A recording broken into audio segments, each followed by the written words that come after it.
नमस्कार दोस्तों, मैं जितेंद्र सर आप सभी का स्वागत करता हूं। उम्मीद करता हूं आप लोग अच्छे होंगे, मस्त होंगे और ज़बरदस्त होंगे। आज मैं सेकंड क्लास लेकर के आया हूं करंट अफेयर, जो कि आपके एग्जाम के पॉइंट ऑफ व्यू से बहुत ही इंपॉर्टेंट होगा। डेली बेसिस करंट अफेयर है और आप चाहे एसएससी का एग्जाम दे रहे हों, बैंक का एग्जाम दे रहे हैं, यूपी ट्रिपल एससी से रिलेटेड कोई भी एग्जाम दे रहे हों, और इसके साथ साथ चाहे आप रेलवे का अभी ग्रुप डी की वैकेंसी मतलब पेपर होने वाला है, जो कि 17 नवंबर से प्रस्तावित डेट है, ठीक है। तो वहां से एक महीने करीब करीब चलेगा और उसमें से लगभग 7 से 8 क्वेश्चन करंट अफेयर आएगा, ठीक है। तो 1 ईयर की करंट अफेयर पढ़नी पड़ेगी उसके लिए। लेकिन अभी का डेली लेटेस्ट न्यूज अगर हम लोग पढ़ते रहेंगे तो आगे आने वाले एग्जाम में बहुत ही इंपॉर्टेंट साबित होगा, ठीक है। तो आज बिना देरी किए हुए हम लोग स्टार्ट करते हैं करंट अफेयर। और कुछ जो इंपॉर्टेंट दिवस होते हैं, इंपॉर्टेंट दिवस एक हर एग्जाम में आता है, चाहे कैसा भी हो एग्जाम, कोई भी एग्जाम हो जिसमें करंट अफेयर आती है तो उसमें एक क्वेश्चन जरूर आता है, ठीक है। तो उम्मीद करता हूं कि आपको समझ में जरूर आएगा। और इसके साथ साथ हमको इस बात को ध्यान रखना है कि दिवस और थीम्स कुछ इंपॉर्टेंट चीजें हैं, उनको हम डेली बेसिस पे चलेंगे। कम से कम 8 से 10 दिवस हम पर डे बताएंगे, जो कि जो करंट है वो तो रहेगा ही रहेगा, दिवस से बताएंगे ताकि आपको वहां से रिलेट करके एक दो क्वेश्चन बार बार रिपीट भी करवाएंगे ताकि आप कभी भूले नहीं। कुछ ऐसे क्वेश्चंस होते हैं जो डेट और मतलब सेम होती है, मंथ चेंज हो जाता है, तो थोड़ा सा उसमें कंफ्यूजन हो जाती है। जैसे हम बात करते हैं कि 22 मार्च को जल दिवस मनाया जाता है और इसके साथ साथ 22 अप्रैल को पृथ्वी दिवस मनाया जाता है, ठीक है। तो इसमें जो है आपको कंफ्यूजन हो जाती है। मान लो पृथ्वी दिवस आ जाता है तो आप कहेंगे कि मतलब 22 मार्च भी ऑप्शन देगा, 22 अप्रैल भी देगा, आप उसमें कंफ्यूजन हो जाएगी। तो जब 2-4 बार हम लोग रिपीट करेंगे तो उम्मीद करता हूं कि फिर आपको समझ में आ जाएगा। तो रिपीटिशन और रिवीजन ये बहुत ज्यादा इंपॉर्टेंट है, तभी आप जो है अपना अच्छा कर पाएंगे। तो बिना देरी किए हुए हम लोग स्टार्ट करते हैं मोटिवेशन कोड के साथ। मोटिवेशन कोड क्या है आपका? पहला देखो क्या है कि गुरु केवल आपको शिक्षा दे सकता है, गुरु केवल आपको शिक्षा दे सकता है, उसका उपयोग कैसे करना है यह आपके ऊपर निर्भर करता है, ठीक है। तो इस बात को भी आप ध्यान रखिएगा कि गुरु, देखो बहुत इंपॉर्टेंट थीम मतलब ये मोटिवेशन कोड है। गुरु केवल आपको शिक्षा दे सकता है, मतलब आपको बताया जा सकता है आपको कैसे पढ़ना है, किस तरीके से मेहनत करना है, किस तरीके से शिद्दत से मेहनत करनी है, नहीं करनी है कि केवल कॉलम पूरा करना है कि हाँ चलो मैंने इतने घंटे पढ़ाई कर ली फिर उसके बाद में नहीं, ऐसे से काम नहीं चलेगा। आपको पूरे जोर से, पूरे लगन से, पूरे लक्ष्य को, जैसे अर्जुन की तरीके से आपको सिर्फ चिड़िया की आंख दिखनी चाहिए। अगर आपका लक्ष्य ऐसा है तो आप हमेशा इस मतलब सफल होंगे, ठीक है। ये नहीं है कि हाँ पेड़ की डाली दिख रही है, सब कुछ दिख रहा है, नहीं, सिर्फ आपको जो टारगेट है सिर्फ वो दिखना चाहिए। और अगर ऐसा हम लोग कर लेते हैं तो जरूर सफल होंगे, ये 101% है। इसलिए ये कहा गया है कि गुरु केवल आपको शिक्षा दे सकता है दोस्तों, उसका उपयोग कैसे करना है यह आपके ऊपर निर्भर करता है। कि आपको पढ़ाया जा सकता है, बताया जा सकता है, रिवीजन कराया जा सकता है, पर आपको रिवीजन करना होगा, आपको पढ़ना होगा, सक्सेस आपको तभी सफलता मिलेगी, ठीक है। तो अब हम लोग पहले क्वेश्चन पे चलते हैं और पहला क्वेश्चन है आपके सामने ये 1 अक्टूबर 2025 से 1 अक्टूबर 2025 से कौन सा नया trade and economic partnership agreement अब आपसे हो सकता है किसी एग्जाम में। देखो यहां से ध्यान रखना है, आपके सामने आंसर भी है, ऑप्शन भी है, डिस्क्रिप्शन भी है, लेकिन कौन से क्वेश्चन कहां से बन सकते हैं ये बहुत इंपॉर्टेंट है। आपसे आ जाए स्टैंडर्ड फॉर्म यानी कि फुल फॉर्म लिखने के लिए भी आता है, तो इस बात को भी ध्यान रखिएगा। जैसे आ जाए टीपा, टेपा, ठीक है, इसका स्टैंडर्ड फॉर्म लिखिए। तो इसका स्टैंडर्ड फॉर्म यानी कि आप क्या करेंगे, trade and economy, trade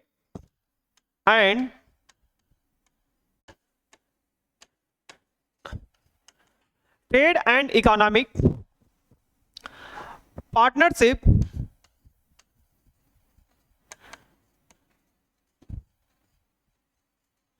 partnership agreement आप लोग लिखिए जरूर, क्योंकि जब तक आप लिखेंगे नहीं तब तक लर्न नहीं होगा मेरे दोस्तों। तो आपको लिखना बार बार है। आपसे आ जाए कि टीपा या टेपा कह सकते हैं आप, तो इसका स्टैंडर्ड फॉर्म क्या होता है, तो आपको ध्यान रखना है trade and economic partnership agreement. मतलब जो पहला वर्ड पहला लेटर है इसी के अकॉर्डिंग हमको इसकी मतलब हमें बताना होता है, ठीक है। तो अब ये है क्या, ये लागू हो गया। तो आपसे ये आ सकता है कि trade and economic partnership agreement किस डेट को लागू हुआ है, ठीक है, ऐसा पूछा जा सकता है किस डेट को लागू हुआ है। तो आप बताएंगे 1 अक्टूबर 2025 को, या आपको कुछ दिनों के बाद, साल 2 साल के बाद कभी ऐसा क्वेश्चन आता है तो आपको एक स्टैटिक जीके यानी कि जीके के रूप में आपसे क्वेश्चन पूछा जा सकता है कि किस डेट को लागू हुआ था, तो आप 1 अक्टूबर 2025 को लागू हुआ था, ठीक है। उम्मीद करता हूं इस बात को समझ में आया होगा। अभी हम ना तो क्वेश्चन के ऑप्शन पे चले हैं ना इसका आंसर चले हैं, लेकिन एक क्वेश्चन से कितने टाइप के क्वेश्चन बन सकते हैं, कहां से क्वेश्चन बन सकते हैं, ये बहुत जरूरी होता है। और उसको एक एक मैं पूरे जोश और जुनून के साथ और साथ साथ एक एक क्वेश्चन को डिस्क्राइब करूंगा, ठीक है। अब यहां से ऑप्शन आ गया भारत एशियन टीपा। अब देखो ये आपको इतना ध्यान नहीं रखना है, ये बार बार यहाँ पे टीपा की बात कर रहा है तो ये टीपा हो जाएगा, लेकिन भारत आसियान, भारत एफ्टा, भारत एससीओ और भारत सार्क। तो आपको ये आपको आसियान संगठन है, एफ्टा है, एससीओ है और सार्क संगठन है, इसमें बहुत सारे देश आते हैं, ठीक है। तो इसको मैं एक कोई लेक्चर ले लूंगा जो कि आपके एग्जाम के पॉइंट ऑफ व्यू से बहुत इंपॉर्टेंट होता है कि आसियान में कितने देश होते हैं, इस आसियान की संगठन की स्थापना कब हुई थी, इन सारी चीजों को लेकर के हम लोग चर्चा करेंगे, ठीक है। लास्ट में कौन सा देश जुड़ा था, इस टाइम कितने देश हैं, तो इसमें बहुत बड़ी क्लास हो जाएगी। तो अभी हम करंट लेकर चल रहे हैं, लेकिन इसको हम थोड़ा सा आपको बता दे रहे हैं, ये आपको जितने भी हैं ये आपके क्या है, संगठन है, ठीक है। और इसमें बहुत सारे देश होते हैं और इन पे हम लोग चर्चा करेंगे, इसकी स्थापना कब हुई थी, इन सब चीजों को लेकर के। भारत और एफ्टा, तो भारत आसियान हुआ है, दूसरा है भारत एंड एफ्टा हुआ है, भारत या एससीओ या भारत के साथ सार्क के साथ में, ठीक है। तो आपको इस बात को ध्यान रखना है कि भारत और एफ्टा यानी कि इससे जितने भी ऑप्शन हैं ये आपके नहीं रहेंगे। ऑप्शन नंबर आपका हो जाएगा कौन सा, ये आपका ऑप्शन नंबर बी वाला सही हो जाएगा, ठीक है। कौन सा हो जाएगा, बी वाला ऑप्शन सही हो जाएगा, भारत और एफ्टा, ठीक है। भारत और एफ्टा क्या है, भारत और एफ्टा ध्यान रखिएगा, भारत और एफ्टा स्विट्जरलैंड, नॉर्वे, आइसलैंड और लिechtenstein के बीच टीपा यानी कि जो है भारत और एफ्टा का मतलब है कि इसमें बहुत सारे देश हैं और उन देशों का नाम भी दिया गया है, स्विट्जरलैंड है, नॉर्वे है, आइसलैंड है और लिechtenstein है के बीच में टीपा का 1 अक्टूबर 2025 को क्या हुआ है, एग्रीमेंट हुआ है, ठीक है। तो अगर ऐसा कोई क्वेश्चन पूछा जाए, अब इसमें आपसे ये भी पूछा जा सकता है कितने देश सम्मिलित हैं, तो 5 देश हो जाएगा। एक तो भारत है, भारत तो है ही है, और भारत के साथ साथ जो है आपको ध्यान रखना है, बार बार लिखना भी है, एक तो स्विट्जरलैंड, फिर नॉर्वे, फिर आइसलैंड और लिechtenstein, ठीक है। तो अब और ये डेट भी ध्यान रखना है 1 अक्टूबर 2025, ठीक है। चलिए अब हम लोग अगले क्वेश्चन पे चलते हैं और ऐसे ही मैं इसको और विस्तृत रूप से डिस्क्राइब करता चलूंगा ताकि आपके एग्जाम में कहीं से क्वेश्चन पूछा जा सकता है। कोई जरूरी नहीं कि इसका ऑप्शन यही मिल जाए, आपको जो आंसर सही है, ऑप्शन सही वो तो मिलेगा, लेकिन साथ साथ ऑप्शन चेंज हो सकते हैं, साथ साथ आपसे कोई और मतलब ऑप्शन को दे करके डेट पूछ ली जाए, स्थान पूछ लिया जाए, तो इस बात को भी ध्यान रखना होगा, ठीक। अगले क्वेश्चन पे चलते हैं।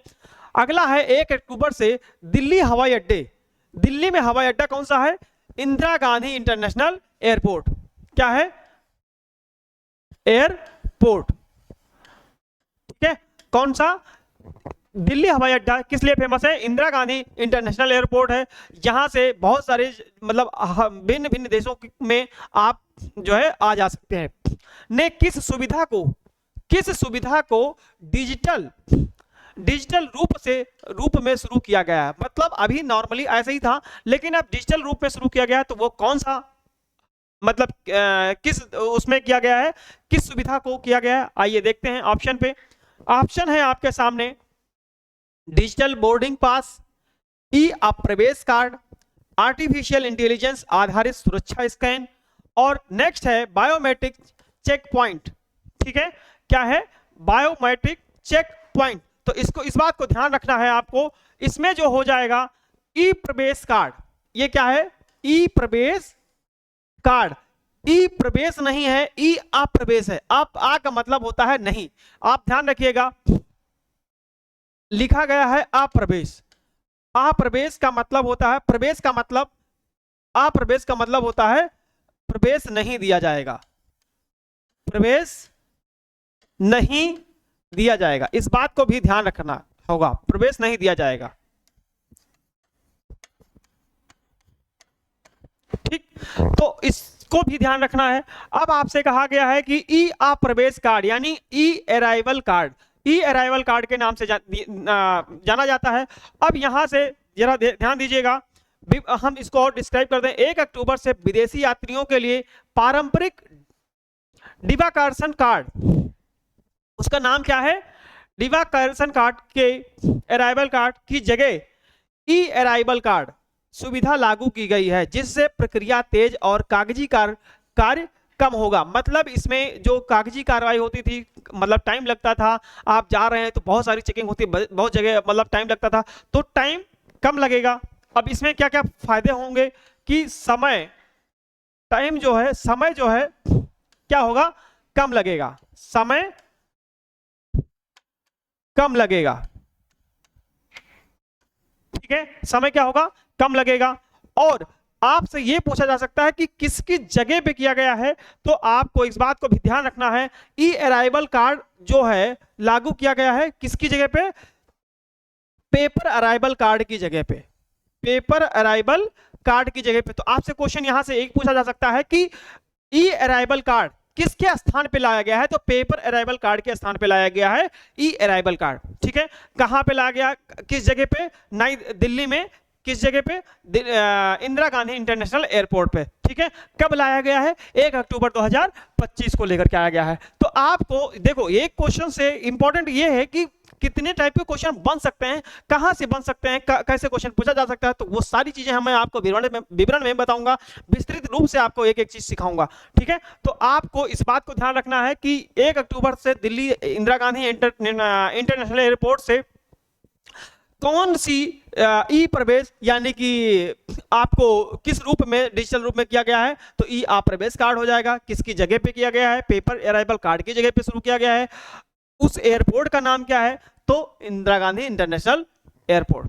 ठीक है, अब उम्मीद करता हूं कि समझ में आया होगा, और ऐसे ही अपने लक्ष्य को भेदते हुए सीधे चले जाना है। ठीक, अब हम लोग अगले क्वेश्चन पे चलते हैं।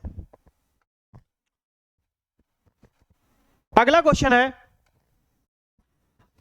है 1 अक्टूबर को कौन सा धार्मिक पारंपरिक पर्व मनाया गया है, 1 अक्टूबर को कौन सा धार्मिक पर्व मनाया गया है, तो दशहरा।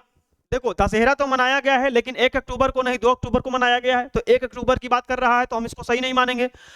अयोध्या पूजा, आयुध पूजा या होली, तो होली तो नहीं मनाया गया है। होली आपको कब मनाई जाती है, मार्च अप्रैल माह के, फरवरी से अब मार्च में होली मनाई जाती है, तो 1 अक्टूबर को नहीं मनाया जाता। इसमें से हम लोग ऑप्शन, देखो होता क्या है, हम लोग ऑप्शन एलिमिनेट करके भी क्वेश्चन आंसर तक पहुंच सकते हैं, तो ये भी बहुत ज्यादा इंपॉर्टेंट है। अब फिर कह रहा है बैसाखी, बैसाखी कहां मनाया जाता है, ये यहाँ पे 1 अक्टूबर को नहीं मनाया जाता है, तो आपको जो इसका मेन ऑप्शन होगा अयोध्या पूजा, सॉरी अयोध्या पूजा नहीं, आयुध पूजा। आयुध पूजा जो है कब मनाया गया है, 1 अक्टूबर को मनाया गया है। आयुध पूजा क्या होता है, किस तरीके से क्या करना होता है, आइए हम लोग चर्चा करेंगे। 1 अक्टूबर 2025, 1 अक्टूबर 2025 को आयुध पूजा मनाई गई है, विशेष रूप से दक्षिण भारत में।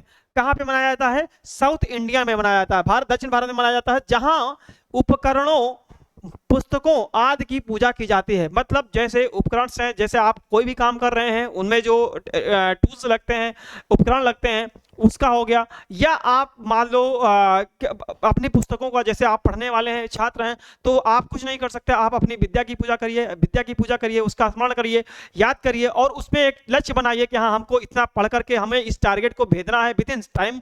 ऐसा नहीं कि बहुत समय लेकर जाना है हमको, तो ये बहुत इंपॉर्टेंट पार्ट होगा। ठीक है, तो आपसे पूछा जा सकता है कि 1 अक्टूबर को या आयुध पूजा किस स्टेट को मनाया गया है, 1 अक्टूबर को मनाया गया है। कहां पे मनाया गया है, भारत में मनाया गया है, भारत में मनाया गया है, ये भी ध्यान रखिएगा, भारत में, और साथ साथ दक्षिण भारत में। भारत में कहां पे, दक्षिण भारत में। अब आपको यहां से क्वेश्चन क्या बन सकता है, दक्षिण भारत में आपसे हो सकता है यहां से पूछ लिया जाए कि आयुध पूजा भारत में किस राज्य में मनाया गया है।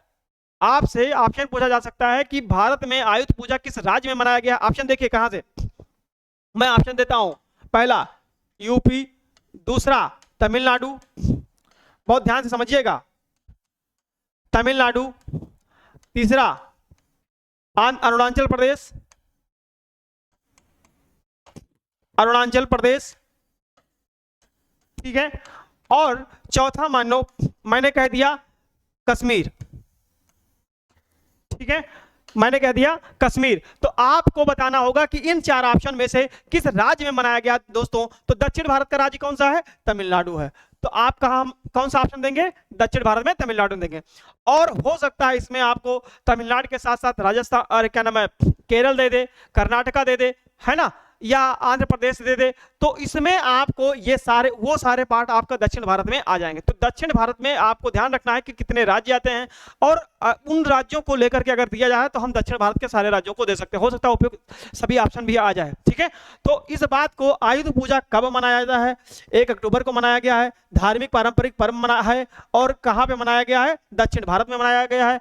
किस चीज के लिए मनाया जाता है, उपकरणों और पुस्तकों की पूजा की जाती है, ठीक है। अगर आपसे यह भी पूछ लिया जाए कि किसकी पूजा की जाती है, तो उपकरण और पुस्तकों की पूजा की जाती है, ठीक है। अब उम्मीद करता हूं आपको समझ में आया होगा।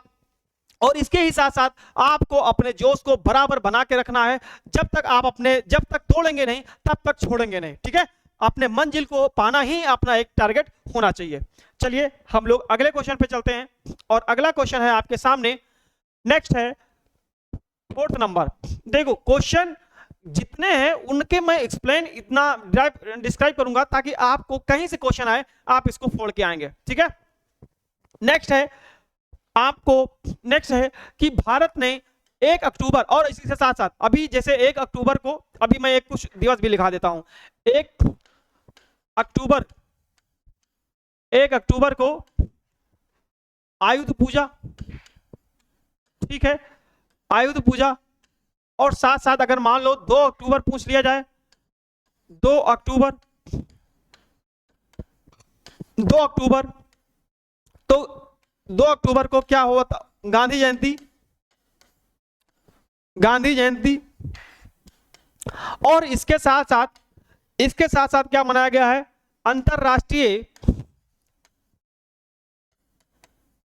अंतरराष्ट्रीय अहिंसा दिवस मनाया जाता है। तो आपको यह भी ध्यान रखना है, ठीक है। जो कुछ इंपॉर्टेंट दिवस होंगे वो मैं एक एक डिस्क्राइब करता हुआ चलूंगा, ताकि आप जो है कहीं से भी क्वेश्चन पूछा जाए तो आप अपने क्वेश्चन को आंसर सही से बता सकें, ठीक है। अब चलते हैं हम इस क्वेश्चन पे। भारत ने 1 अक्टूबर 2025 को दिल्ली और किस विदेशी शहर के बीच नॉन स्टॉप उड़ान शुरू कर दी है। ये बहुत इंपॉर्टेंट क्वेश्चन है, ये क्वेश्चन पूछा जा सकता है। या इस तरीके से जो नेशनल और इंटरनेशनल के बीच में ट्रेड हो रहे हैं, व्यापार हो रहे हैं, या ट्रेन का आवागमन हो रहा है, या जो है कोई नौसैनिक अभ्यास हो रहा है, तो वो बहुत इंपॉर्टेंट होता है। या इसके साथ साथ हमारे देश के प्रधानमंत्री किसी देश को जाते हैं, वहां से अवार्ड पाते हैं, या राष्ट्रपति जी जाती हैं वो अवार्ड पा रहे हैं, या किस देश को जा रही हैं, या पहली बार जा रही हैं, तो यहां से क्वेश्चन पूछे जाने की संभावना ज्यादा होती है। चलिए, तो ये क्वेश्चन है कि भारत ने 1 अक्टूबर 2025 को दिल्ली और किस विदेशी शहर, ऐसा कौन सा विदेश का शहर है जहां से नॉन स्टॉप उड़ान शुरू की है। नॉन स्टॉप उड़ान शुरू करने का मतलब है कि लगातार दिल्ली से वहां हर दिन जाएगी, ऐसा कुछ मतलब मान सकते हैं आप। तो आपका क्या है, सिंगापुर है, मनीला है, दुबई है, या बैंकॉक है। तो आपको एक बात ध्यान रखना है, कहां पे किया गया है, मनीला में। कहां पे किया गया है, मनीला में। अब मनीला क्या है, मनीला जो है फिलीपींस की राजधानी है। फिलीपींस की,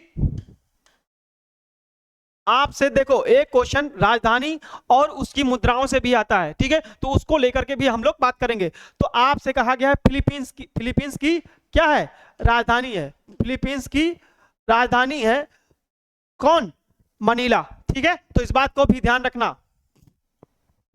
अब कौन सी विमान लेकर जाएगी, एयर इंडिया ने दिल्ली और मनीला, ये लिखा भी है फिलीपींस लिखा हुआ है, इसका मतलब आप यहां से पहुंच सकते हैं, जान सकते हैं कि this is the capital of Philippines के बीच 1 अक्टूबर से डायरेक्ट उड़ान डायरेक्ट उड़ान शुरू की है। डायरेक्ट उड़ान का मतलब है कि आप यहाँ फिलीपींस मतलब दिल्ली से डायरेक्ट फिलीपींस जा सकते हो, किसी और देश में जा करके नहीं जाना होगा है। जैसे मान लो हमको अमेरिका जाना है, कनाडा जाना है, यहाँ हमें जो है ईरान जाना है, इराक जाना है, तो कहीं ना कहीं हम पहले दूसरे देश में जाते हैं, फिर उसके बाद में वहां से मतलब भरते हैं उड़ान।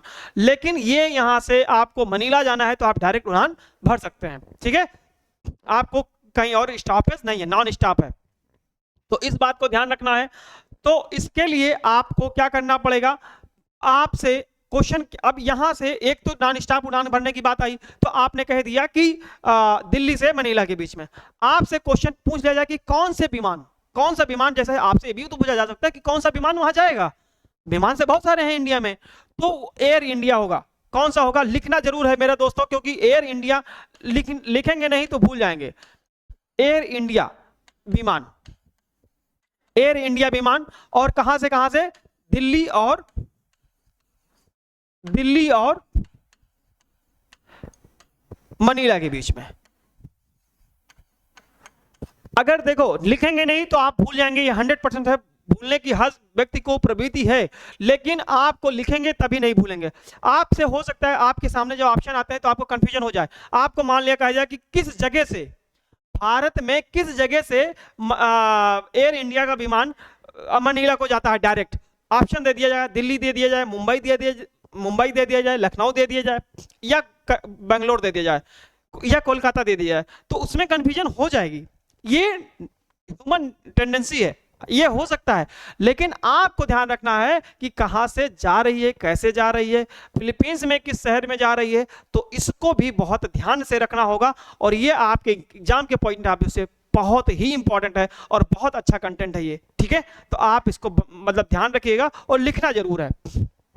अब उम्मीद करता हूं कि समझ में आ गया होगा। हम लोग नेक्स्ट क्वेश्चन पे चलते हैं, और नेक्स्ट क्वेश्चन है आपके सामने, 1 अक्टूबर 2025 को कौन सा अंतरराष्ट्रीय दिवस मनाया गया है, ठीक है। तो आपके साथ साथ देखो, 1 अक्टूबर को आयुध पूजा मनाया गया था, और इसके साथ साथ 2 अक्टूबर को मैंने बताया कि अंतरराष्ट्रीय अहिंसा दिवस मनाया गया है, साथ साथ गांधी जयंती मनाई जाती है, ठीक है। और इसके साथ साथ यहाँ पे कहा गया है कि कौन सा और अंतरराष्ट्रीय दिवस मनाया जाता है, तो आपको पहला कहा गया अंतरराष्ट्रीय बाल दिवस, अंतरराष्ट्रीय वृद्धजन दिवस, विश्व जल दिवस और विश्व स्वास्थ्य दिवस। तो इस पे हम लोग चर्चा करेंगे बहुत ध्यान से और बहुत अच्छे से। यहां से एक दिवस मैं बार बार कह रहा हूं आता है, और ये आपके एग्जाम के पॉइंट ऑफ व्यू से बहुत ही इंपॉर्टेंट होगा। चलिए हम लोग चर्चा करते हैं अंतरराष्ट्रीय बाल दिवस। तो अंतरराष्ट्रीय बाल दिवस यहाँ का जो 1 अक्टूबर को मनाया गया है, तो 1 अक्टूबर को जो मनाया गया है अंतरराष्ट्रीय वृद्ध दिवस मनाया गया है। अंतरराष्ट्रीय वृद्ध दिवस, या हर वर्ष 1 अक्टूबर को अंतरराष्ट्रीय वृद्धजन दिवस मनाया जाता है, ताकि क्या, किस लिए, बुजुर्गों की गरिमा, अधिकार व उनकी समस्याओं पर ध्यान दिया जाए। यानी कि अगर एक डेट फिक्स करेंगे तो इस पे एक रहेगा कि हाँ, बुजुर्गों की गरिमा, उनकी देखरेख, उनकी सुरक्षा किस तरीके से करनी चाहिए, किस तरीके से नहीं करनी चाहिए, कैसे करना है, इस बात को लेकर अंतरराष्ट्रीय 1 अक्टूबर को मनाया जाता है। तो आपसे क्वेश्चन पूछ लिया जाएगा, आपको लिखना जरूर है, मैं लिख रहा हूं, आप भी लिखिए। 1 अक्टूबर को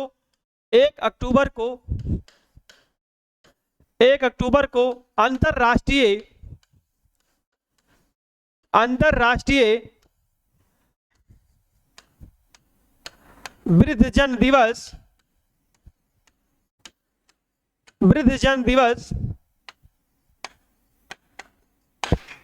मनाया जाता है, ठीक है। अंतरराष्ट्रीय वृद्धजन दिवस मनाया जाता है। अब हम लोग चर्चा करेंगे और भी जो है, तो ये आपका ये हो गया विश्व जल दिवस। अभी मैंने बात किया था, विश्व जल दिवस जो है आपको 22 मार्च को मनाया जाता है, 22 मार्च को मनाया जाता है, ठीक है। विश्व स्वास्थ्य दिवस 7 अप्रैल को मनाया जाता है। कब मनाया जाता है? 7 अप्रैल को मनाया जाता है। तो इस तरीके से हमें बहुत सारे कंफ्यूजन दूर करने हैं डेली बेसिस पे, और जितनी बार आएगा मैं उतनी बार बताऊंगा, ताकि आपके कंफ्यूजन दूर भी हो जाए और आप अपने आप को अपडेट कर सके। और यही आपसे आ जाएगा विश्व जल दिवस की जगह आपसे आ जाए विश्व पृथ्वी दिवस। क्या आ जाए? विश्व पृथ्वी दिवस। विश्व पृथ्वी दिवस अगर आपसे आ जाए, पूछ लिया जाए, तो आप क्या बनाएंगे? बताएंगे 22 अप्रैल। कब मनाएंगे? 22 अप्रैल को। तो इस बात को भी ध्यान रखना है कि यहां से जिस तरीके से क्वेश्चन बन सकते हैं, मैं भरसक प्रयास कर रहा हूं, मैं अपना 100% प्रयास ये कर रहा हूं कि हाँ आपको जितना अच्छा कंटेंट दे सकें, जितना अच्छे से डिस्क्राइब कर सकें, और यहां से क्वेश्चन पूछे जाने की संभावना अत्यधिक होगी। ठीक है, आप विश्वास बनाइए और लगातार पढ़ते रहिए, आप जरूर इसका फायदा मिलेगा। ठीक है, अब हम लोग चलते हैं अगले क्वेश्चन पे, और अगला क्वेश्चन है आपके सामने, वर्ल्ड वेजिटेरियन डे कब मनाया जाता है? अच्छा, वर्ल्ड वेजिटेरियन डे का मतलब क्या है कि विश्व शाकाहार दिवस। क्या होता है? विश्व शाकाहार दिवस कब मनाया जाता है? 1 अक्टूबर को, 2 अक्टूबर को, 15 अक्टूबर को या 31 अक्टूबर को? तो यहां से फिर दिवस आ रहे हैं, मैं फिर से डिस्क्राइब करूंगा। 2 अक्टूबर मैंने बता ही दिया है, 1 अक्टूबर को वृद्धजन दिवस भी मनाया जाता है, 1 अक्टूबर को आयुध पूजा भी की जाती है, और 1 अक्टूबर को वर्ल्ड वेजिटेरियन डे भी मनाया जाता है। वर्ल्ड वेजिटेरियन डे भी मनाया जाता है। तो 1 अक्टूबर कितना इंपॉर्टेंट है, अगर इन तीनों में से कोई भी आ जाता है तो आप 1 अक्टूबर लगाएंगे। ठीक है, अब विश्व शाकाहार दिवस, वर्ल्ड वेजिटेरियन डे हर वर्ष 1 अक्टूबर को मनाया जाता है ताकि शाकाहार विकल्पों के लाभों की जागरूकता बढ़े। यानी कि आपको फल, फ्रूट, दूध, दही, घी, इन सब चीजों का ज्यादा से ज्यादा यूज करना है, और जो नॉन वेजिटेरियन मतलब मांस मदिरा का यूज नहीं करना होता। इसलिए इसकी जागरूकता, मतलब अगर कोई स्पेशल डे दिया जाता है तो वो इसलिए दिया जाता है कि उसको मतलब उसके सम्मान में उस पर मतलब फोकस हो, उस पर प्रभाव पड़े कि लोग इसको जाने। ठीक है, स्पेशल डे, इसलिए डे मनाए जाते हैं। ठीक है, तो वर्ल्ड वेजिटेरियन डे अगर आपसे पूछ ले तो आप सीधे 1 अक्टूबर बता देंगे। इसमें बहुत ज्यादा नहीं है एक्सप्लेनेशन, जो था वो मैंने आपको एक्सप्लेन कर दिया। अब हम लोग चलते हैं अगले क्वेश्चन पे। अगला क्वेश्चन है, 1 अक्टूबर 2025 को भारत और भूटान ने किस प्रकार के नए बुनियादी ढांचे को मंजूरी दी है? ये बहुत इंपॉर्टेंट क्वेश्चन है। यहां से आपसे पूछा गया है कि भारत और भूटान के बीच में हम लोग इस पे बात करते हैं। पहले चलो देखते हैं इस ऑप्शन, फिर इसके बाद में इस पे हम चर्चा करेंगे। 1 अक्टूबर को 2025 को भारत और भूटान ने किस प्रकार के नए बुनियादी ढांचे में मंजूरी दी है? तो नया हवाई अड्डा, क्रॉस बॉर्डर रेलवे लिंक, पन बिजली परियोजना या डिजिटल बैंकिंग नेटवर्क। तो आपको ध्यान रखना है, आपका जो ऑप्शन हो जाएगा वो हो जाएगा आपका B, cross border railway link, और इसके जितने भी हैं वो आपके गलत हो जाएंगे। ठीक है, ये आपके गलत हो जाएंगे। आपको जो बेस्ट ऑप्शन होगा वो होगा क्रॉस बॉर्डर रेलवे लिंक। इसमें क्या है, भारत और भूटान के बीच में एक रेलवे लाइन बिछाई गई है और वो भारत और भूटान के बीच में डायरेक्ट लिंक होगा, और इसके साथ साथ फिर आपको अन्य देशों में भी किया जा सकता है जो रिलेटेड हैं वहां से। तो यहां पे क्या है, भारत और भूटान ने ऑप्शन पूछा जा सकता है कोक राजहर, क्या है, कोक राजहर गिलीफू, कोक राजहर, ये कहां पे पड़ता है? भूटान में। अगर आपसे पूछ लिया जाए कि भूटान में किस शहर से, जैसे अभी मैंने डायरेक्ट मनीला और दिल्ली के बीच में बात की थी, तो स्थान पूछा जा सकता है कि भूटान में कौन सा स्थान है जहां से रेलवे लिंक जो किया गया है वो शहर कौन सा है? तो कोक राजघर और गिलीफू, मैं लिख दे रहा हूं, अगर इंग्लिश में नहीं समझ में आए तो आपको ध्यान रखना है। गिलीफू ये कौन सा शहर, कहां के शहर हैं? वहां पे भूटान में। तथा बनरहट सैमसी, बनरहट और सैमसी नामक 2 क्रॉस बॉर्डर रेलवे लिंक को मंजूरी दी है, जिसमें भारत और भूटान ने कनेक्टिविटी बढ़ेगी। तो आप कह सकते हो भारत और भूटान ने अब यहां से कोकराझर गिलीफू से आप कहेंगे बनारहट सैमसी, यानी कि भारत के जो शहर हैं कोकराझर गिलीफू से, और क्या नाम है, भूटान का शहर का अगर बात करें तो बनारहट सैमसी से, इन दोनों के बीच में railway link, cross railway link समझौता हुआ है भारत और भूटान के बीच में। तो यहां से जो मैक्सिमम क्वेश्चन पूछे जा सकते हैं, जो अच्छे क्वेश्चन लेवल के पूछे जा सकते हैं, उनको मैं चर्चा करूंगा, और यहां से जो भी और एक्स्ट्रा हो सकते हैं उनको मैं बताऊंगा। ठीक है, उम्मीद करता हूं कि आपको समझ में आया होगा। और हम अब अगले क्वेश्चन पे चलते हैं, और अगला क्वेश्चन है आपके सामने नेक्स्ट 8 नंबर। भारत ने 1 अक्टूबर को किस केंद्रीय स्वास्थ्य आयुष क्षेत्र में पहली integrative oncology research and care centre स्थापित किया गया था? तो आपको पहले यह ध्यान रखना है कि integrative oncology research and care centres स्थापित कहाँ किया गया है?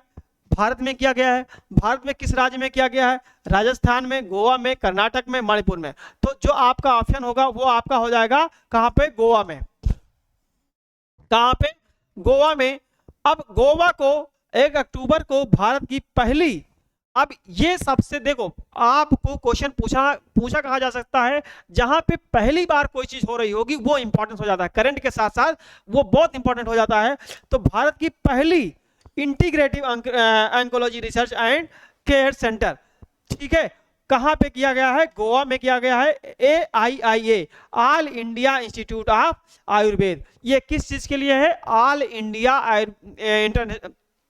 All India institute of Ayurveda परिसर में स्थापित की गई है, जहां आयुर्वेद एवं आधुनिक ऑन्कोलॉजी संयोजन से कैंसर की देखभाल की जाएगी। अब आपसे यहां से कैसे क्वेश्चन पूछे जाते हैं मेरे दोस्तों, इस बात को ध्यान रखिएगा। यहां से पूछा जा सकता है कि भारत ने 1 अक्टूबर को किस केंद्रीय स्वास्थ्य मंत्रालय क्षेत्र में पहली integrative oncology research and care centre स्थापित किया गया है? तो किस क्षेत्र की बात अगर हम करें तो आपका गोवा हो जाएगा, इतना आप जान लिए।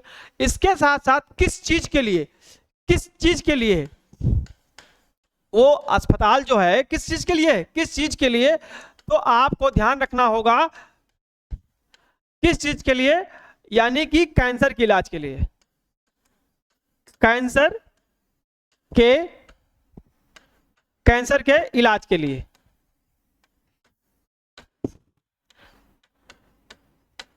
ठीक है, किस चीज के लिए? कैंसर के इलाज के लिए। अब इसके साथ साथ ध्यान रखना है पहली बार कब किया गया? 1 अक्टूबर को। और गोवा में कहां पे? AIIA, all India institute of Ayurveda. और यह है कौन सा? आयुर्वेद का है, आयुर्वेद का है, ठीक है। तो अब इस बात को भी ध्यान रखना है कि यहां से कई क्वेश्चन बन सकते हैं। आपसे यह दे दिया जाए कि 1 अक्टूबर को आयुर्वेद स्वास्थ्य के क्षेत्र में पहली बार जो स्थापना की गई है वो किस चीज के लिए है? कैंसर के लिए। कब खोला गया है? 1 अक्टूबर 2025 को खोला गया है। किस राज्य में खोला गया है? गोवा में खोला गया है।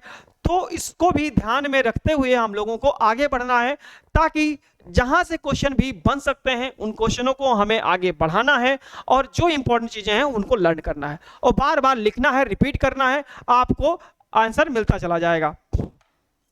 अगला क्वेश्चन है आपके सामने। अगला क्वेश्चन है, भारत ने 1 अक्टूबर को किस केंद्रीय स्वास्थ्य आयुष क्षेत्र मंत्रालय ने, ये तो रिपीट हो गया, मैंने बता ही दिया था। नेक्स्ट है world food India 2025। World food India 2025 शिखर सम्मेलन ने कितनी राशि की निवेश प्रतिबद्धताएं प्राप्त की हैं? 50,000 करोड़, 75,000 करोड़, 1.02 लाख करोड़ और 1.5 लाख करोड़। तो वर्ल्ड फूड इंडिया 2025, तो इसका क्या मतलब है, इस पे हम लोग चर्चा करते हैं। यहां पे बताया गया है कि आपको ध्यान रखना है 1.02 लाख करोड़, 1.02 लाख करोड़ किसके लिए है? World food India 2025। World food India 2025 कहां पे आयोजित किया गया है? न्यू दिल्ली, नई दिल्ली में आयोजित किया गया है। नए निवेश प्रतिबद्धताओं के रूप में करीब 1.02 लाख करोड़ की घोषणा की गई है। तो आपसे यह पूछा जा सकता है किस स्थान पे किया गया है, यानी कि वर्ल्ड फूड इंडिया, देखो क्वेश्चन लिखना जरूर है, वर्ल्ड फूड इंडिया 2025 नई दिल्ली में, ठीक है, नई दिल्ली में आयोजित किया गया है। नई दिल्ली में क्या किया गया है? आयोजित किया गया है। और कितना? 1.02 लाख करोड़, ठीक है। तो इस बात को ध्यान रखना है कि कहां से कैसे क्वेश्चन बन सकते हैं। और इसके साथ साथ आपसे यही पूछ लिया जाए कि 1.02 लाख करोड़ नई दिल्ली में जो आयोजन किया गया है वो किस संगठन या किस इसके द्वारा आयोजित किया गया है, तो आपको आंसर आप देना पड़ेगा वर्ल्ड फूड इंडिया के द्वारा, वर्ल्ड फूड इंडिया के द्वारा। तो यहां से मतलब ऑप्शन चेंज करके एक ऑप्शन ए भी डाल सकते हैं और तीन ऑप्शन अलग डाल सकते हैं, तो वहां से भी क्वेश्चन पूछे जाने की संभावना बन सकती है। ठीक है, तो अब उम्मीद करता हूं आपको समझ में जरूर आया होगा। हम लोग चलते हैं नेक्स्ट क्वेश्चन पे, और नेक्स्ट क्वेश्चन है आपके सामने, नीचे से कौन सा नया नियम या बदलाव 1 अक्टूबर 2025 से लागू हुआ है। आपसे यह बताना है कि 1 अक्टूबर 2025 से कौन सा नियम नया लागू किया गया है, तो इस पे हम लोग चर्चा करेंगे। चलिए, यूपीआई कलेक्ट रिक्वेस्ट या पुल ट्रांजैक्शन सुविधा जारी रखना। ठीक है, तो पहला हो गया बैंक लॉकर उपयोग नियम बदलने होंगे, ऑनलाइन गेमिंग को पूरी तरह अनुमति दी गई है, रेलवे टिकट बुकिंग कोई आधार सत्यापन नहीं मांगा जाएगा। ठीक है, तो आपको इसमें जो बेस्ट ऑप्शन है अकॉर्डिंग टू क्वेश्चंस, तो जो बदलाव किया गया है वो ऑप्शन बैंक लॉकर उपयोग नियम बदलने होंगे। मतलब कौन से? बैंक लॉकर उपयोग का जो नियम है वो बदलना होगा। क्या बदलना होगा, चलिए बात करते हैं। 1 अक्टूबर से बैंक व ग्राहक को नए नियमों के अनुरूप बैंक लॉकर का उपयोग समझौतों को अद्यतन करना अनिवार्य होगा। ये अनिवार्य 100% हो जाएगा, क्योंकि इसमें बहुत सारी प्रॉब्लम्स आई हैं बीच में, उन सब को देखते हुए जो बैंक लॉकर का उपयोग है उसमें बदलने की बात किया गया है। तो ये ऑप्शंस, और यहाँ पे रेलवे टिकट बुकिंग कोई आधार कार्ड, ये आपका गलत हो जाएगा, इसकी कोई जरूरत ही नहीं है। और ऑनलाइन गेमिंग को पूरी तरह अनुमति दी गई है, ऐसा नहीं है। और इसके साथ यूपीआई कलेक्ट रिक्वेस्ट, ऐसा भी नहीं है। यानी कि ऑप्शन आपका बैंक लॉकर उपयोग का नियम जो है बदलने की बात की गई है। किसके के बीच में की गई है, तो आपको यह बताना है बैंक और ग्राहक। हाँ, इसमें एक ही क्वेश्चन रिपीट कर सकते, मतलब अलग बदल सकता है, तो बैंक और ग्राहक के बीच में। किसके बीच में? बैंक और ग्राहक के बीच में।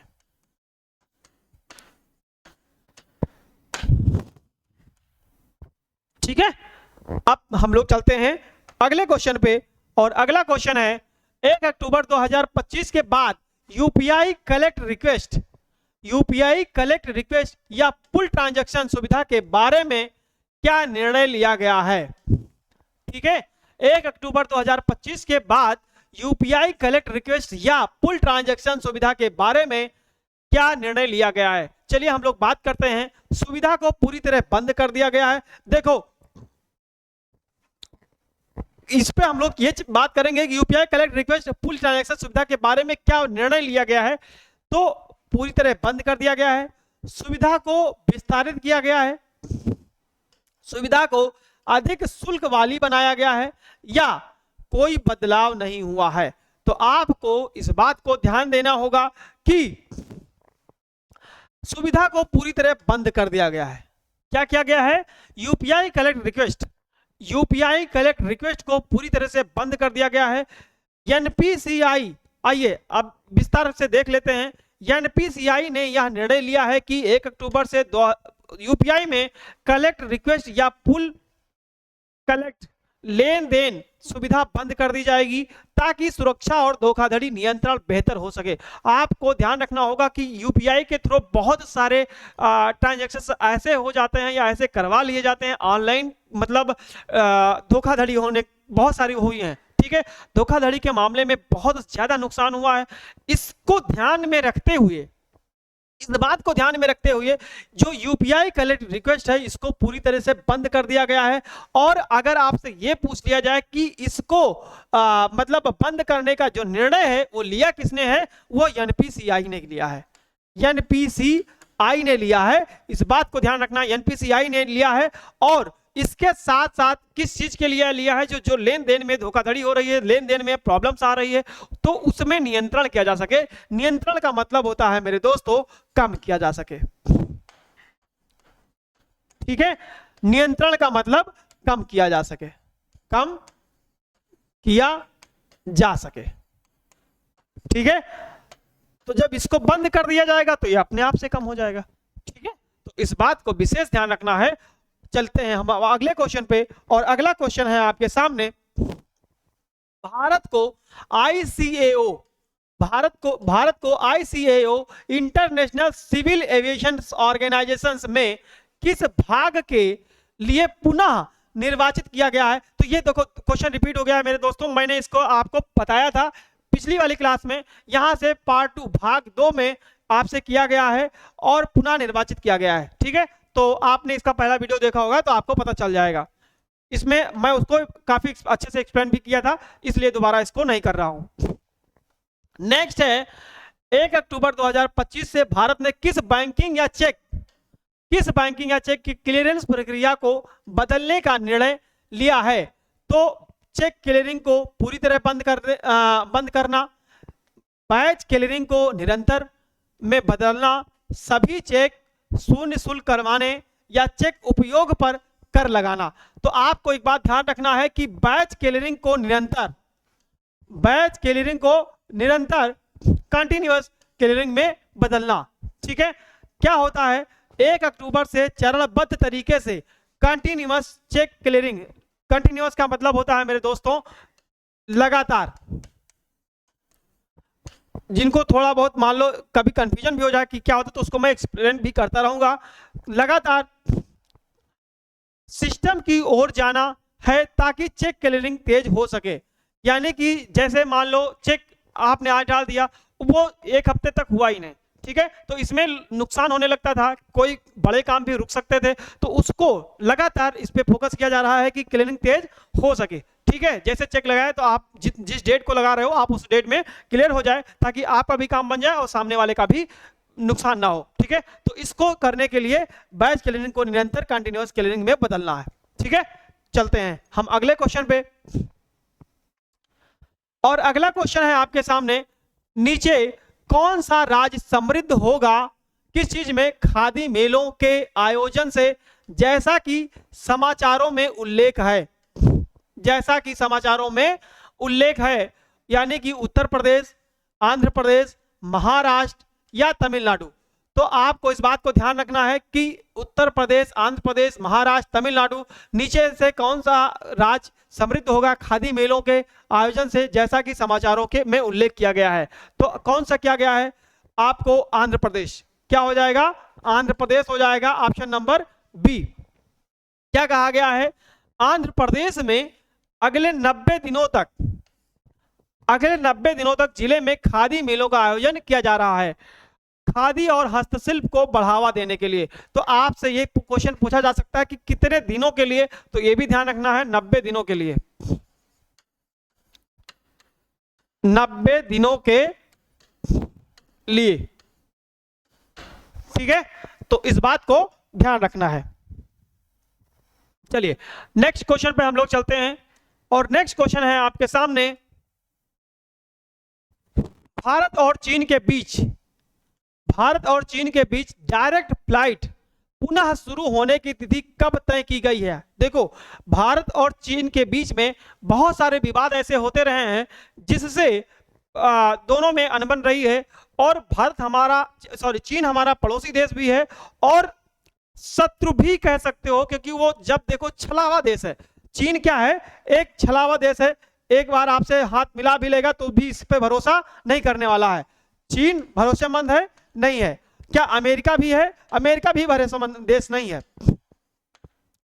ठीक है, लेकिन अब फिर से एक प्रस्ताव किया गया है कि भारत और चीन के बीच में डायरेक्ट पुनः, क्योंकि बहुत पहले यहाँ पे जो हमारे सीआरपीएफ और उसकी आर्मी के बीच में, लिबरेशन आर्मी के बीच में बवाल हुआ था, तो उसमें क्या था, बहुत सारी प्रॉब्लम्स आ गई थी, जिसकी वजह से बॉर्डर को लेकर के, सीमा रेखा को लेकर के बहुत सारी प्रॉब्लम्स आई थी, और इसके साथ साथ चाइना हमेशा पाकिस्तान का साथ दिया है। इसकी वजह से भी भारत और चीन की अनबन रही है। लेकिन उन विवादों को छोड़ करके भी आप फिर से, अभी हमारे पीएम नरेंद्र मोदी जी वहां पे गए और जो है कुछ चर्चाएं हुई हैं, तो इस पे फिर से डायरेक्ट फ्लाइट पुनः शुरू होने की, मतलब डायरेक्ट फ्लाइट शुरू की गई है। तो आपसे ये पूछा गया किस तारीख को होगा, कि कब, किस तारीख से स्टार्ट हो सकता है। तो 15 अक्टूबर 2025 से, 1 नवंबर 2025 से, या 26 अक्टूबर 2025 से, या 31 दिसंबर 2025 से। तो आपको एक बात विशेष ध्यान रखनी है कि जो चीज पहली बार हो या जो विवादित होने के बाद स्टार्ट हो रही हो, वो आपकी न्यूज इंपॉर्टेंट हो सकती है। तो 26 अक्टूबर 2025, 26 अक्टूबर 2025 को पुनः भारत और चीन के बीच, भारत और चीन के बीच फिर से क्या हुआ है, फ्लाइट पुनः उड़ान भरा गया, मतलब किया जाएगा। तो आइए बात हम लोग करते हैं इस पे।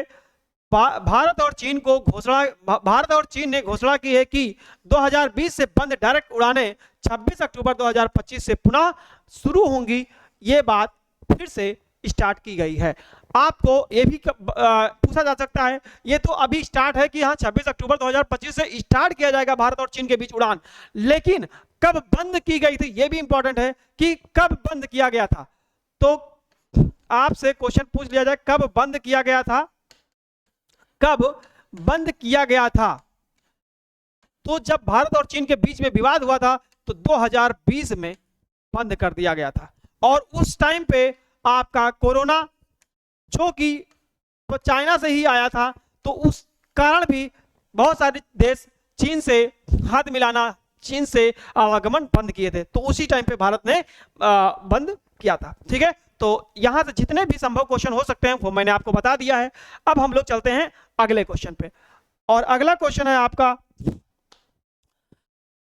1 अक्टूबर 2025 को, 1 अक्टूबर 2025 को भारत की कौन सी संस्था 100 वर्ष की हो गई है। आपको इस बात को ध्यान रखना है, ऐसी कौन सी संस्था है जो 100 वर्ष पूरे हो गए हैं। देखो, शताब्दी वर्ष पे उत्सव मनाया जाता है, कोई भी संस्था हो, कोई भी चीजें हो, जो इंसान स्टार्ट करता है, तो अगर उसके 100 वर्ष पूरे हो जाते हैं सफलतापूर्वक, तो उसके लिए उत्सव मनाया जाता है। तो ऐसा किसने किया है, तो भारत संघ, इंडियन यूनियन, आरबीआई ने, UPSC, union public service commission ने, या भारतीय मानवाधिकार आयोग ने। तो आपको ध्यान रखना है कि इसका जो बेस्ट ऑप्शन होगा वो यूपीएससी होगा। UPSC, union public service commission की स्थापना आपकी 1 अक्टूबर 2025 को अपनी शताब्दी वर्ष यानी 100 साल पूरे कर लिए थे। ठीक है, क्योंकि इसे 1926 में स्थापित किया गया था। कब स्थापित, इसकी स्थापना कब हुई थी, 1926 को, और 2025 में इन्होंने क्या क्या कर लिया, 100 ईयर पूरे कर लिए। ठीक है, और इसके साथ साथ आरएसएस, राष्ट्रीय स्वयंसेवक संघ ने भी 100 ईयर आपके शताब्दी ईयर मनाए हैं। तो ये दोनों ने मनाए हैं, यहां से दोनों में से कोई भी क्वेश्चन पूछा जा सकता है, और फिलहाल आपको इसको याद करना है, लर्न करना है, ताकि आप अगले क्वेश्चन पे कभी पूछा जाए तो आप इसको एक्सप्लेन कर सकते हैं। या आपसे यही पूछा जाए कि यूपीएससी की स्थापना ही कब हुई थी, तो आप 1926 में। ठीक है, जीके के रूप में पूछा जा सकता है। नेक्स्ट क्वेश्चन है आपका, नेक्स्ट क्वेश्चन आपके सामने आया है, 2025-26 की शुरुआत में भारत ने किस क्रिकेट टूर्नामेंट का उद्घाटन 1 अक्टूबर से किया है, 1 अक्टूबर को किया है। किसका, आईपीएल, या ईरानी कप, सैयद मुश्ताक अली ट्रॉफी, या रणजी ट्रॉफी। तो आपको ध्यान रखना है कि आईपीएल T20 मैच जो कि हो चुका है। ठीक है, अब इसका जो ऑप्शन होगा कि 1 अक्टूबर के टूर्नामेंट का उद्घाटन किया गया है, वो है आपका ईरानी ट्रॉफी। ठीक है, रणजी ट्रॉफी राज्य स्तरीय होता है, नेशनल लेवल का, मतलब जैसे एमएच महाराष्ट्र केरल के बीच में, इस तरीके से खेला जा सकता है। किससे रिलेटेड है, क्रिकेट से ही रिलेटेड है। ठीक है, तो यहां से भी क्वेश्चन पूछे जा सकते हैं। तो अगर आपसे जो यहां से पूछा जाए कि हाँ किस भारत ने किस क्रिकेट टूर्नामेंट की उद्घाटन 1 अक्टूबर को किया है, तो वो आपका हो जाएगा यहां से ऑप्शन आपका पहला, सॉरी सेकंड, बी ऑप्शन हो जाएगा ईरानी कप। ठीक है, तो उम्मीद करता हूं कि अब आपको समझ में आ गया हो। और ये आपसे पूछा जा सकता है कि कहां पे हो रहा है, इसका आयोजन कहां पे किया जा रहा है। तो 1 से 5 अक्टूबर को होगा। कहां पे होगा? 1 से 5 अक्टूबर के बीच में होगा। और किस जगह पे होगा? तो नागपुर में होगा। और नागपुर है कहां पे? महाराष्ट्र में है। तो ये भी आपसे क्वेश्चन पूछा जा सकता है। कहां पे है? महाराष्ट्र राज्य में है। नागपुर एक आपका स्थान है। ठीक है, नेक्स्ट क्वेश्चन पे हम लोग चलते हैं। नीचे से किस बैंकिंग या वित्तीय बदलाव को 1 अक्टूबर 2025 से लागू किया गया है? एनआरआई को पीपीएफ खाता खोलने की अनुमति, ईपीएफओ से सीधे एटीएम से निकासी सुविधा, पीएफआरडीए ने एनपीएस सुधारों को मसौदा जारी किया, या एलआईसी पॉलिसियों पर कर वृद्धि। ठीक है, तो आपको पीएफआरडीए ने एनपीएस से सुधारों का मसौदा जारी किया, यानी कि ऑप्शन नंबर जो आपका होगा वो सी सही हो जाएगा। ठीक है, आंसर नंबर आपका सी सही हो जाएगा। पीएफआरडीए का मतलब होता है pension fund regulatory and development authority. यहां से आपको स्टैंडर्ड फॉर्म के रूप में स्टैंडर्ड फॉर्म यानी कि फुल फॉर्म आपसे पूछा जा सकता है इसका। तो इस बात को भी ध्यान रखना है कि पीएफआरडीए यही है आपका पीएफआरडीए। अब आपसे इसका सपोज पूछ ले कि आप इसका फुल फॉर्म बताइए, तो आप बता देंगे क्या होगा? Pension fund regulatory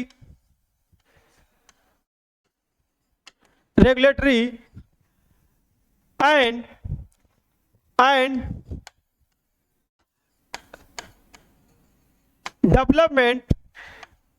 development authority. ठीक है, तो यहां से हो सकता है आपसे फुल फॉर्म पूछ ले, तो भी आपको ध्यान रखना है कि कोई जरूरी नहीं है कि हाँ, मतलब क्वेश्चन तो कहीं से भी बन सकता है। तो पीएफआरडीए का फुल फॉर्म पूछ लिया जाए तो आप उस केस में उसका आंसर बता सकते हैं। ठीक है, चलिए, तो अब हाँ, इसमें क्या किया गया है? एंड डेवलपमेंट अथॉरिटी ने नेशनल पेंशन सिस्टम या नेशनल पेंशन सिस्टम मतलब एनपीएस में किए जाने वाले सुधारों को ड्राफ्ट प्रस्ताव जारी किया है, जिसे नए नियमों में शामिल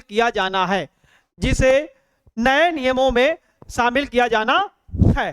ठीक है, तो अब आपका यहां से कंफर्म हो गया होगा कि यहां से किस तरीके से क्वेश्चन पूछे जा सकते हैं। हो सकता है एनपीएस का भी आपसे फुल फॉर्म पूछ लिया जाए। तो एनपीएस का भी फुल फॉर्म अगर पूछ लिया जाए तो मेरे दोस्तों लिखना जरूर है, क्योंकि लिखेंगे तभी आपको याद रहेगा। ये हो जाएगा आपका एनपीएस, एन का मतलब हो जाएगा नेशनल, पी का मतलब आपका पेंशन हो जाएगा, नेशनल पेंशन एंड सिस्टम। ठीक है, ये आपका नेशनल पेंशन सिस्टम हो जाएगा। तो अब उम्मीद करता हूं कि अब आपको समझ में आ गया होगा। जहां से जितना भी डिस्क्राइब हो सकता है वो मैं आपको एक्सप्लेन करता जा रहा हूं, और ये आपके एग्जाम के पॉइंट ऑफ व्यू से इंपॉर्टेंट भी रहेगा। नेक्स्ट है 2025 में भारत किस बीच की पहली मिनरल एक्सप्लोरेशन कॉन्ट्रैक्ट यानी कि समुद्री खनन प्राप्त करने वाला देश बनेगा। ठीक है, समुद्री खनन प्राप्त करने वाला देश बनेगा। तो ये आपके सामने है, पहले मिनरल एक्सप्लोरेशन कॉन्ट्रैक्ट समुद्री खनन प्राप्त करने के वाला देश बनेगा मेरे दोस्तों। तो आपको ध्यान रखना है पॉलीमेटलिक नूडल्स, पॉलीमेटलिक सल्फाइड, मैंगनीज नूडल्स या कोबाल्ट क्रस्ट। तो आपको ध्यान रखना है कि पॉलीमेटलिक सल्फाइड क्या होगा? पॉलीमेटलिक सल्फाइड। भारत ने कार्लसबर्ग रिज भारतीय महासागर, कार्लसबर्ग रिज भारतीय महासागर में पॉलीमेटलिक सल्फाइड के लिए दूसरी खोज अनुबंध हासिल किया, जिससे वह पीएमएस के 2 संविधाओं का धारक देश बन गया। यानी कि ऐसा करने वाला भारत ने दूसरी बार कहां पे किया है? समुद्री खनन का मतलब होता है समुद्र में खोज करना, वहां पे जो मिनरल्स हैं, जो अच्छी इंपॉर्टेंट चीजें हैं, मिनरल्स हैं जो काम आ सकती हैं, उन पे लिए खोज किया है। और ये कार्लसबर्ग रिज में यह है क्या, भारतीय महासागर, भारतीय महासागर में किस चीज के लिए कौन सा मेटलिक किया गया है, पॉलीमेटलिक सल्फाइड, ठीक है, पॉलीमेटलिक सल्फाइड। और ये के लिए दूसरी खोज अनुबंध हासिल की है, दूसरी खोज हासिल किया है, इससे पहले भी एक हासिल कर चुका है, ठीक है। तो अब उम्मीद करता हूं कि आपको समझ में आया होगा। हम लोग अगले क्वेश्चन पे चलते हैं और अगला क्वेश्चन है आपके सामने आ गया। 1 अक्टूबर 2025 को किस विज्ञापन नियामक संस्था सेल्फ रेगुलेटरी बॉडी ने अपना नया अध्यक्ष नियुक्त किया गया है।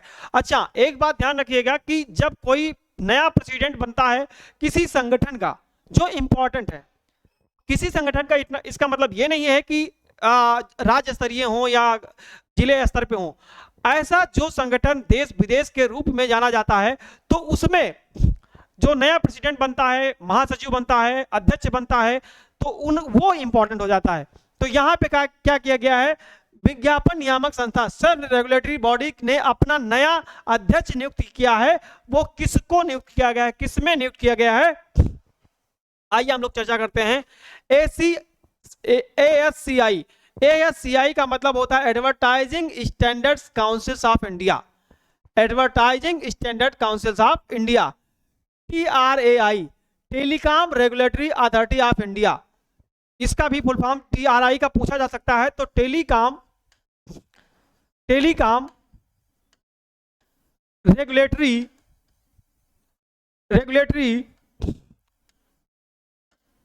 Authority of India, authority of India. और जैसे BIS और FASSI, ठीक है। तो इसका जो बेस्ट ऑप्शन होगा वो आपका हो जाएगा पहला, क्या हो जाएगा, पहला हो जाएगा ASCI। या अब आपसे 1 अक्टूबर 2025 को ASCI नियामक संस्था ने अपना नया अध्यक्ष नियुक्त किया है, और आपसे पूछा जाए कि किसको नियुक्त किया गया है, कौन है, तो सुधांशु वैट्स को ASCI का नया अध्यक्ष चुना गया है, ठीक है। तो आपसे ऐसा भी क्वेश्चन पूछा जा सकता है कि सुधांशु वैट्स को किस नियामक संस्था का अध्यक्ष चुना गया है, तो ASI को, ASCI, और या आपसे यह पूछ लिया जाए कि ASCI ने किसको चुना है, तो सुधांशु। यानी 2 से 3 टाइप के क्वेश्चन यहां पे बन सकते हैं।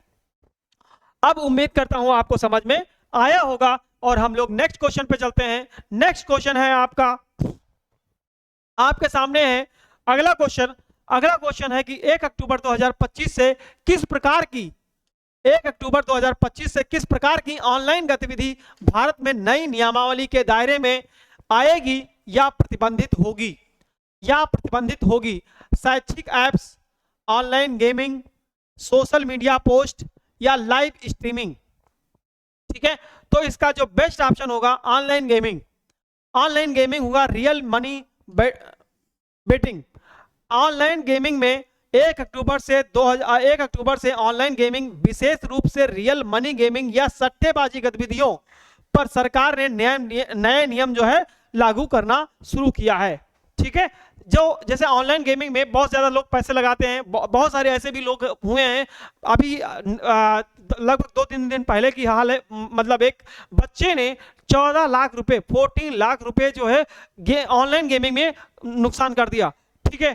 तो ये बहुत बड़ी बात है कि लोगों की रुचि ऑनलाइन गेमिंग में बढ़ रही है और इससे फायदा कम नुकसान ज्यादा हो रहा है। तो इस पे जो है नए नियम लागू करने का सरकार का प्रयास है, ठीक है। तो इस तरीके से हमें आपको ध्यान भी रखना है कि ऑनलाइन गेमिंग मतलब ये नहीं है कि बहुत मतलब गलत है, लेकिन आपको बहुत सोच समझ के खेलना चाहिए, या ना खेले तो ज्यादा बेहतर है, क्योंकि कोई जरूरत नहीं है आप पैसे के चक्कर में आप अपना नुकसान कर दें, ये बहुत गलत हो जाएगा।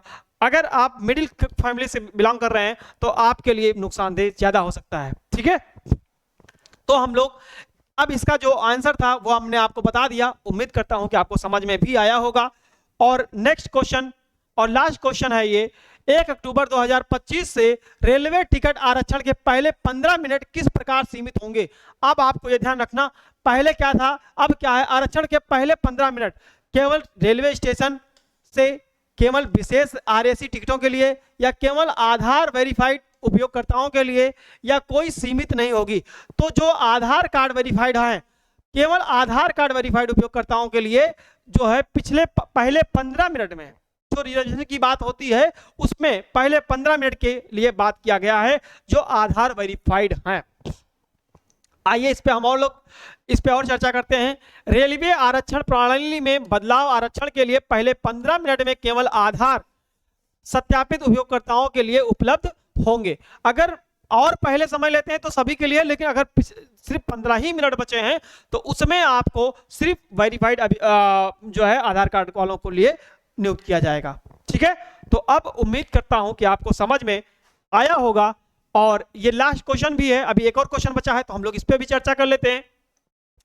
1 अक्टूबर 2025 से भारत में एनआरआई पीपीएफ संबंधी किस नई शर्त लागू होगी। तो एनआरआई अब नया पीपीएफ खाता खोल सकते हैं। एनआरआई को पीपीएफ खाते का विस्तार संभव होगा। एनआरआई का नया पीपीएफ खाता खोलना वायु कर दिया गया है। एनआरआई का नया पीपीएफ खाता खोलने की अनुमति नहीं होगी। तो आपसे कहा गया है कि यह ऑप्शन नंबर जो डी है वो सही होगा। एनआरआई को नया पीपीएफ खाता खोलने की अनुमति नहीं दी जाएगी।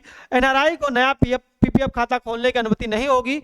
नए नियमों के अनुसार एनआरआई अब नया पीपीएफ खाता नहीं खोल पाएगी और पहले खुले खाते विस्तार सीमित किया जाएगा। मान लो आप जैसे एनआरआई ने पहले जो खाते खोल दिए हैं उनको उनका दायरा सीमित किया जाएगा और अब नए अगर कहा जाए तो नए मतलब खाता नहीं खोल सकती है।